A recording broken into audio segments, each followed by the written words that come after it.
minutos iremos falar sobre a acalásia esofágica. O que é a acalásia? É um transtorno que dificulta o funcionamento normal do esôfago. O esôfago é a porção do tubo digestivo compreendida entre a faringe e o estômago. Possui as três capas características do tubo intestinal: mucosa, submucosa e muscular. As fibras musculares da porção próxima à faringe são estriadas, mientras que a porção vecina ao estômago são lisas. Sua situação é o órgão do sistema digestivo que consiste em um ducto músculo-membranoso que se localiza em o coelho, mediastino superior, posterior ao tórax, e a parte do abdômen que será estendida à faringe até o estômago. Seus limites é superior, com a borda inferior do cartílago cricoides continuando na faringe, a nível das cecíes, e é inferior, que termina nas cardias do estômago, a nível da cara esquerda da T11. La vasculação das artérias está vascularizada por las artérias esofágicas superiores, artérias esofágicas médias e artérias esofágicas inferiores. Sua definição da acalásia esofágica. A acalásia é o desordem motor primário do esôfago, em el qual há uma relaxação ineficiente do esfíncter esofágico inferior, com perda progressiva da peristalsis esofágica. Hola, mi nombre es Abigail. Voy a hablar sobre la etiología de acalasia esofágica. El origen de esta puede ser por factores infecciosos, factores genéticos o factores autoinmunes. Los factores infecciosos están relacionados con la enfermedad de Chagas, que es causado por el Trypanosoma cruzi, y también está relacionado con otras enfermedades como el síndrome de Guillain, la poliomielitis, el virus de la varicela zoster. Los factores genéticos están relacionados con el síndrome de Algrover.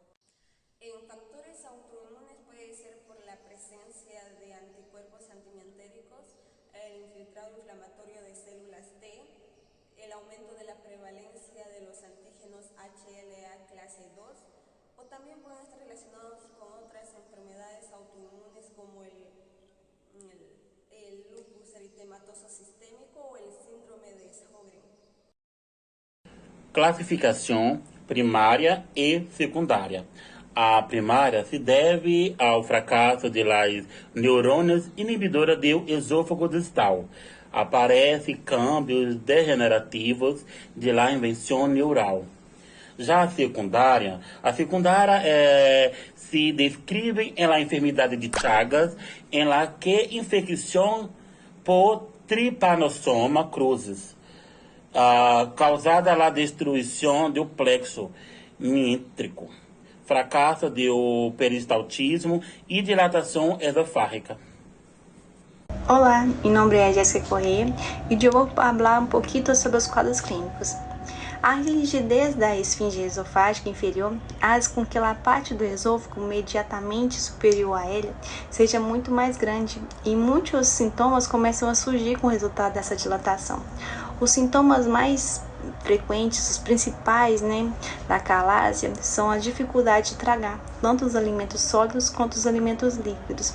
Aunque pouco frequente, é a dor no peito, que pode ocorrer durante essa deglutação ou sem nenhum motivo aparente. Aproximadamente 30% das pessoas com acalásia têm a regurgitação de líquidos e alimentos não digeridos. Se essa regurgitação ocorre mentre uma pessoa que dorme, por exemplo, pode aspirar a comida aos pulmões, o que pode provocar uma infecção das vias respiratórias, a bronquiectase ou a pneumonia por aspiração. Também pode ocorrer uma perda de peso de leve a moderada, e quando essa pessoa tem essa perda de peso significativa, especialmente as pessoas maiores, cujo sintoma da disfasia é mais desarrollada rapidamente, o médico considera geralmente a buscar um tumor entre a união gastroesofágica, onde se une o esôfago com o estômago. Então, de uma forma resumida, resumidamente, os sintomas da acalásia geralmente aparecem progressivamente e empeoram com o tempo, e os signos de sintoma podem ser, então, a capacidade para tragar, que pode sentir-se como se a comida ou a bebida estivesse ali atacando a garganta, a regurgitação da comida ou da saliva, a acidez estomacal, a eructação, a dor no peito que aparece e desaparece, a tosse noturna, né? A tosse durante a noite, a pneumonia por aspiração de alimento aos pulmões, a perda de peso e o vômito. Isso é tudo. Graças a Deus. Diagnóstico. La sospecha clínica se confirma con exploraciones complementares, como la radiología y la manometría.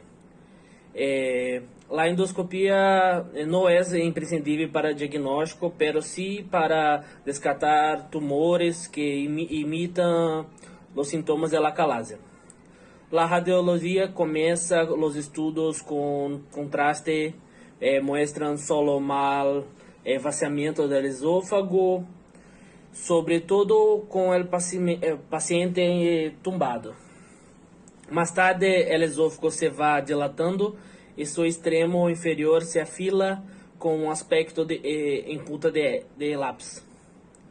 La manometría, esta prueba consiste en medir las variaciones de la presión del esófago. Permite ver cómo al tragar no se consigue que la comida sea impulsada hacia el estómago y cómo el esfínter esofágico inferior no se relaja adequadamente. Tratamento. Temos 3 alternativas de tratamento, que são o tratamento farmacológico, o tratamento mecânico e o tratamento quirúrgico. No tratamento farmacológico, nós terminamos a ingestão de toxina botulínica. O que vai ser? Ela vai produzir uma diminuição da liberação da acetilcolina em las terminações nervosas. Assim, ela vai inibindo o mecanismo fisiopatológico subjacente. E no tratamento mecânico, temos a dilatação pneumática. O que vai ser a dilatação pneumática? A dilatação pneumática nada mais é que um globo pneumático que vai ser introduzido em um esfíncter sobre uma endoscopia, e isso vai fazer que se expande e dilate o esfíncter. E teremos também o tratamento quirúrgico, que vai ser por a miotomia de Ehlers, que vai se realizar por um corte em as fibras musculares para poder liberar e permitir que passe a comida. É isso, gracias. La acalasia es un trastorno de mortalidad esofágica de origen neurógeno caracterizado por alteraciones del peristaltismo esofágico y ausencia de la relajación del esfínter esofágico interior durante la deglución. Los síntomas son disfalgia de progresión lenta en general, tanto para líquidos como para sólidos, y la regurgitación de alimentos no digeridos. Los tratamientos incluyen dilatación, inyección de toxina botulínica y miotomía quirúrgica y miotomía endoscópica transoral.